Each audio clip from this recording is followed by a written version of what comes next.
Alright, so workbench editor tab close button controls the position of the editor's tab close buttons or disables them when set to off.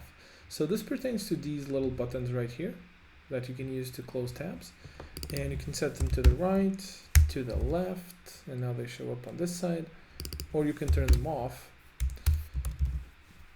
And the problem with not having those buttons is that, like, I want to make an effort to only use the keyboard, and if you have a lot of tabs opened, one of the things you could do is close all tabs, and I think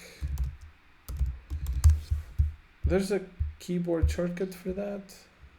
I can't remember. Close all editor groups, right? So Command K, Shift Command L, right? So you can actually, so let's just imagine, for the sake of the example, that we have a few editor tabs open, and let's say that I want to close them all except this one and this one. I can do Command K, Command Shift W, I close everything out, and then I can go Shift Command T to open the last one, and Shift Command T again to open the second last one.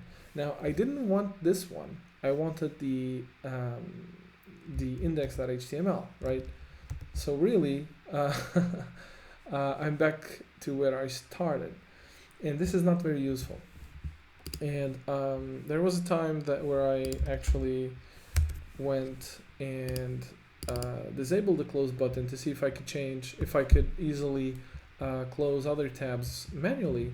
And the best option you have after this, if this doesn't work, is you just control tab to it, close it, control tab to it, close it, control tab to it, close it, which takes more time than just doing boom, boom, boom.